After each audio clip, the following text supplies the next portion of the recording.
If you get the price wrong when selling your home in Huntsville, it can cost you thousands of dollars, and most sellers don't even realize it's happening. A lot of people think pricing high gives you the room to negotiate, but in today's market, that strategy can actually backfire, cause your home to sit longer, lose momentum, and ultimately sell for less. The truth is, pricing is not about what you want to get, it's about how buyers perceive the value of your home the moment it hits the market. So in this video, I'm going to show you exactly how to price your home the right way in 2026 so you can sell faster and for the most money possible. But before we begin, if you're thinking about selling your home in Huntsville or Madison, or even just wondering what your home might be worth in today's market, I help sellers just like you every single week build the right pricing strategy. A lot of the conversations I'm having right now is exactly around this: how to price correctly from day one so that you don't end up chasing the market later.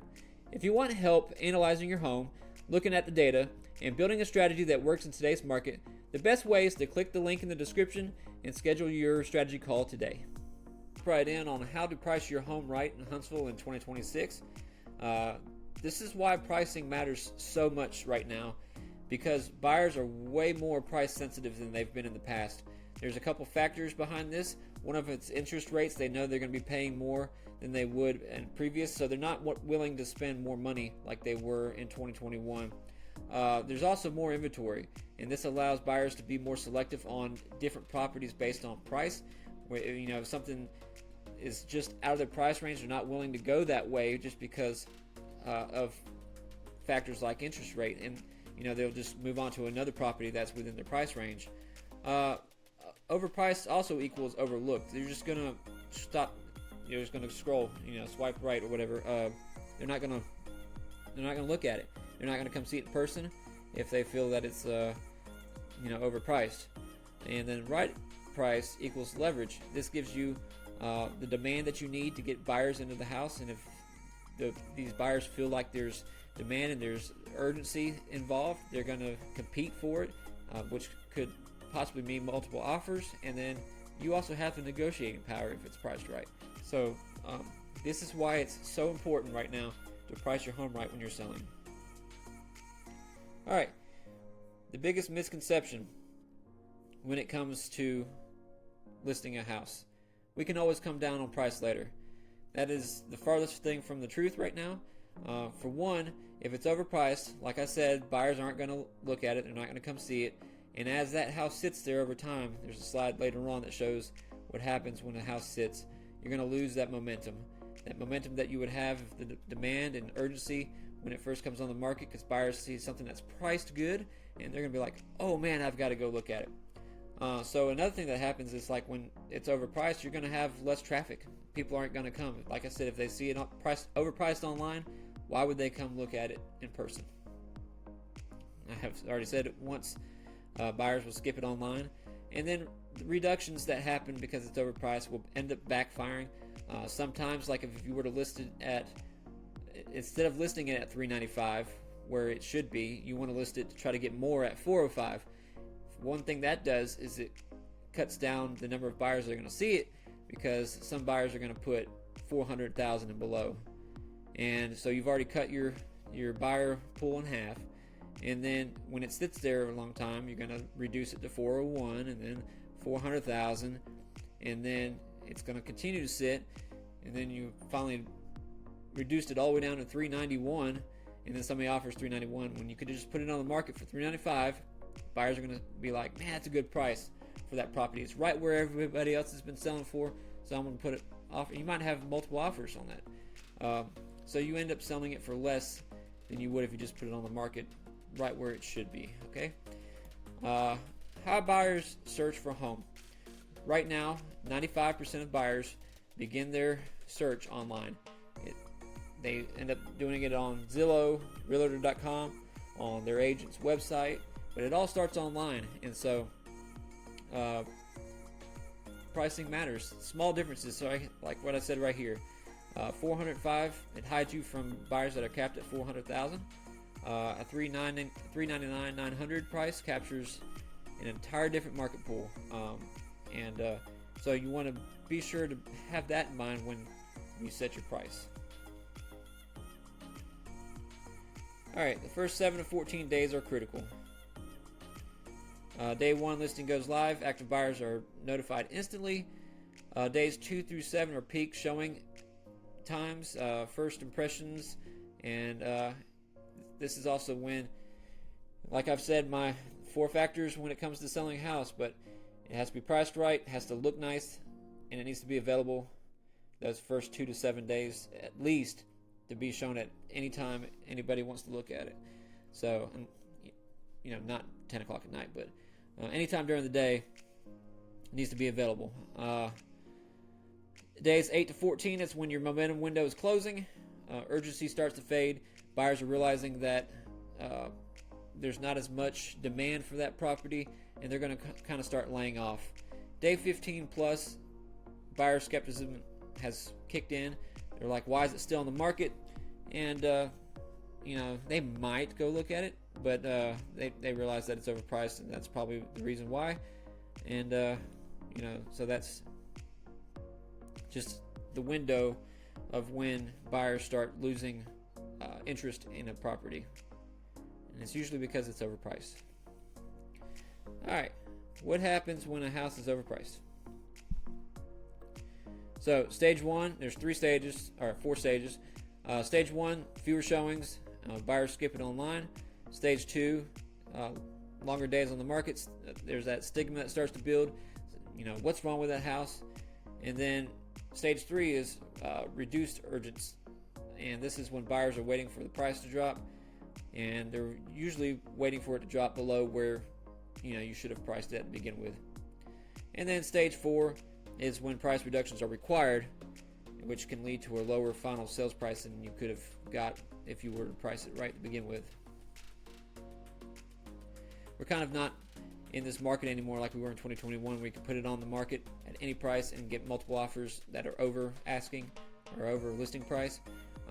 We're at a point now where it needs to be priced strategically to create demand and urgency in the buyers that are on the market right now. All right, pricing versus perceived value. Talked about this in the intro, but you have an instant online comparison. They swipe through listings like social media.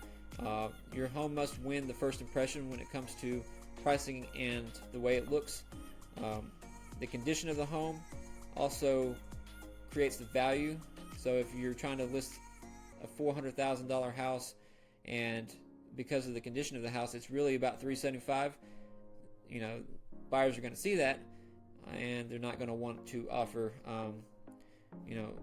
upgrades don't always, even if it's not the condition that it should be, upgrades don't equal dollar for dollar. If you put in a $30,000 kitchen, you're not going to get $30,000 back in most cases, but there are certain upgrades you could make that could get you more return on investment, but it's usually not a huge catastrophic upgrade like a kitchen or changing out bathrooms, fixtures, and things like that. But that's something that could be talked about in a strategy call or a strategy meeting, and it's just one of those things that price must meet the condition of your property. All right, what actually determines pricing? Comparable of the recent sales. I try to do what's within the neighborhood within the last 90 days of comparable houses. That's 20% below and 20% higher square footage, just to get a good picture. If there's nothing within the last 90 days, I may go out 6 months, and if not, then I kind of go outside of that neighborhood. I try to stay within the neighborhood because even right down the street, there could be luxury houses that are worth $400,000 or $500,000 more than a property, and it could skew the comparison. So I try to stay within the neighborhood and get the comparables that way. I also look at what's on the market currently, what it's going for, how long it's been on the market, and see if there's a discrepancy in the price of those properties. I also look at neighborhood trends, things that have been happening, if your area's appreciating or stabilizing, or if it's dropping. So that's just another factor in what I look at when I'm doing a comparative market analysis. Comparative market analysis. Can't talk right now. Also, home condition and upgrades. We just talked about, or updates. We just talked about that on the last slide. And then what the market demand is for the area. If certain school zones, the market demand is higher than others.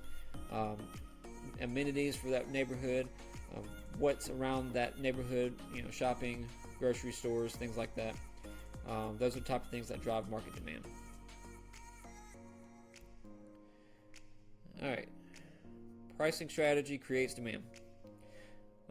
Competitive pricing equals more showings, buyer urgency, which then creates possibility of multiple offers. Even still in this environment, you can still get multiple offers, but demand doesn't happen on accident. It happens because there's a strategy behind the pricing, and this, it can cause enough buyer urgency to create multiple offers on a property. All right, the goal isn't just the highest price. Trying to get the highest price in the neighborhood doesn't quite happen anymore. It's what's the right price for that property in the neighborhood. You want the right property will get you a buyer that has the right timeline, the financing strength, good terms and contingencies, conditions when it comes to an offer, and then you also will get the highest amount of net proceeds based on that buyer demand and urgency that you created because you priced right. Highest price won't always give you the best net proceeds because they may offer a little bit more than of course they're going to come in lower if it's overpriced, but they're also going to ask for things like closing costs and prepaids and all that kind of stuff. So you'll get a better offer when you have it priced right.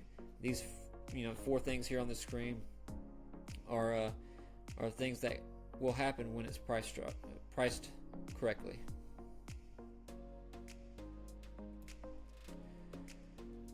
All right, local Huntsville market nuances. It's not just one market.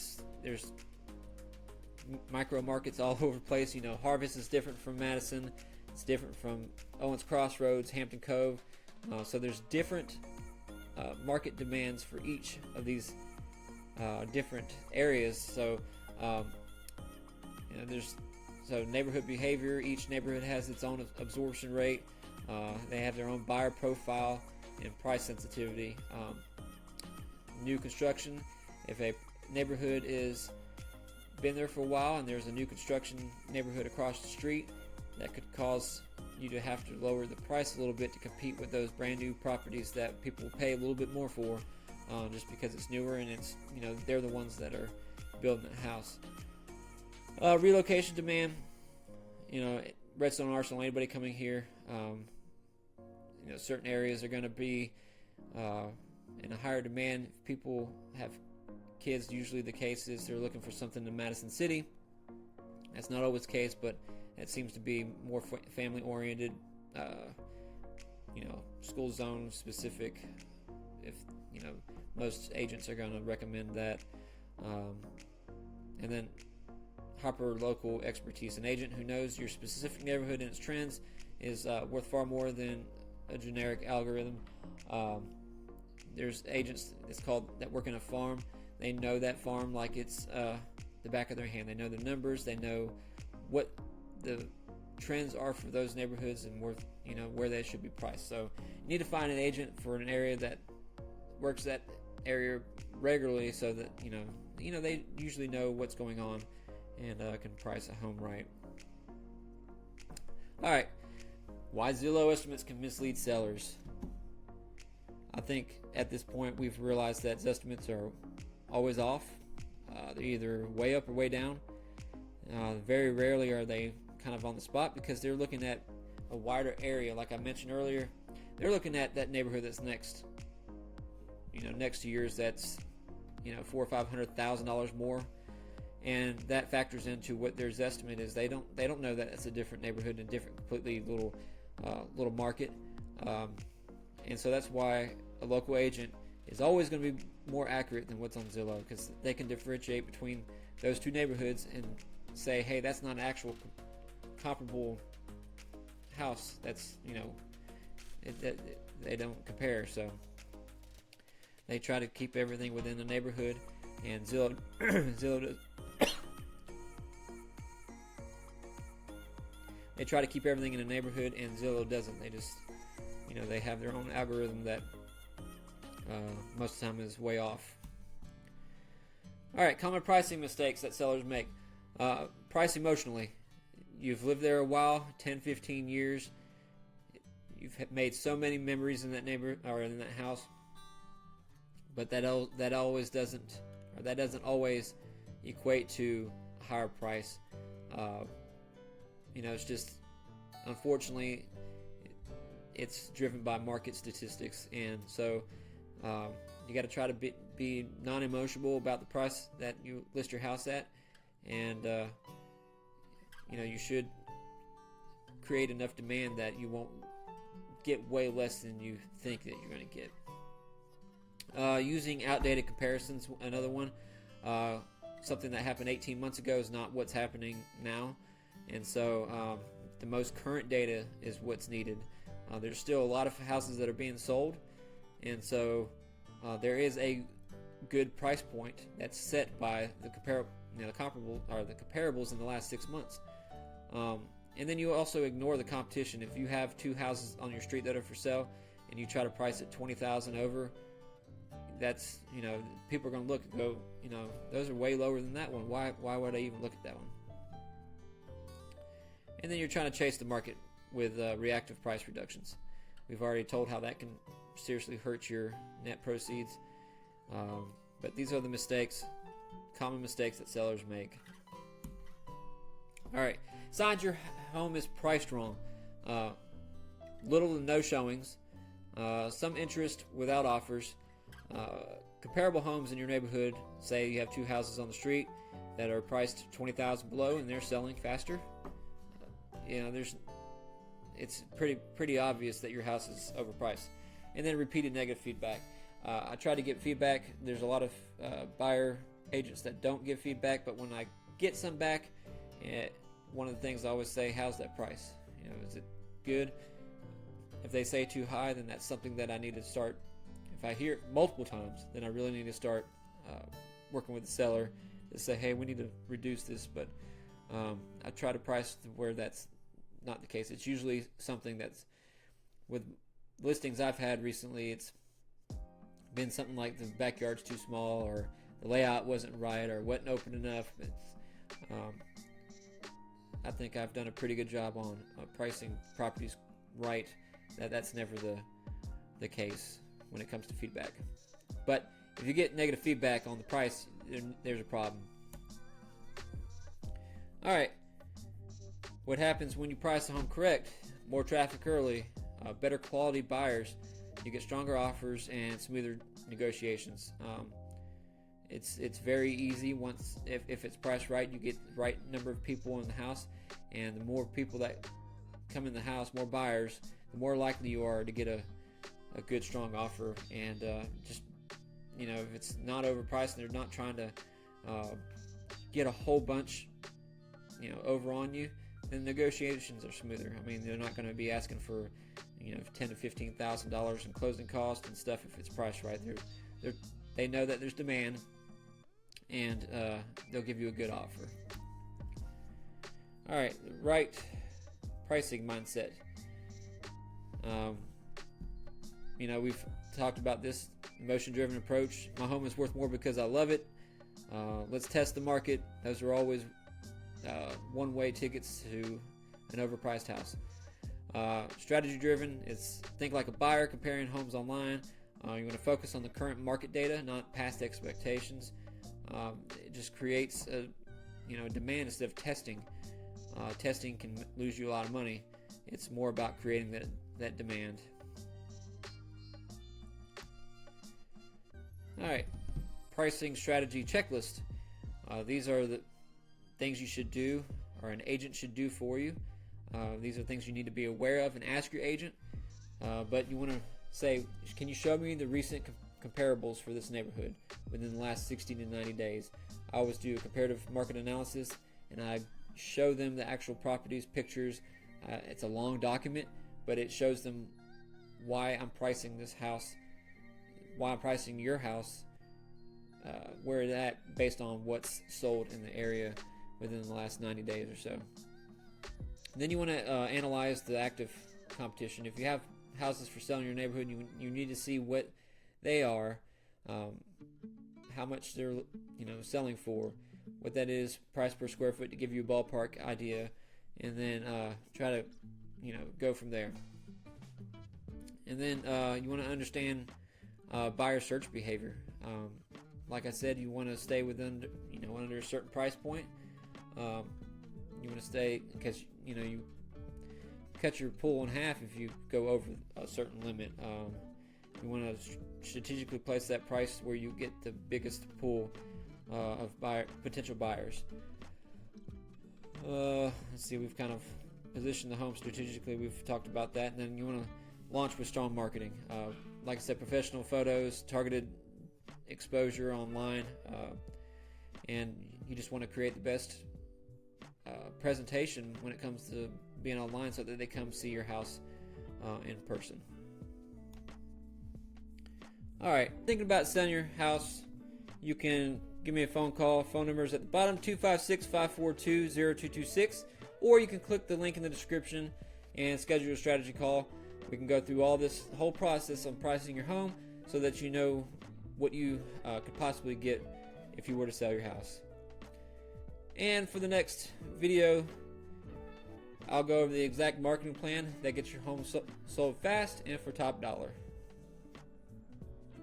Alright, since you learned how to price your home right, just like that last slide said, I recorded a video that shows you the exact marketing plan that you need to be able to sell your home quickly and for top dollar. So here's the video. Click it now. I'll see you there.